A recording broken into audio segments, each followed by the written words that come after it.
মহাগ্রন্থ কোরআনে কারিমের সকল সূরাগুলোর মধ্যে অন্যতম একটি নিয়ামত হচ্ছে সূরাতুল কাহাফ।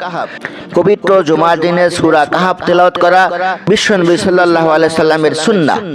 বিশ্বনবী সাল্লাল্লাহু আলাইহি সাল্লাম বলেন, মান করা সূরাতুল কাহাফি ফি ইয়াউমিল জুমআতি আদা লাহু নূরু মা বাইনা জুমআতাইনি।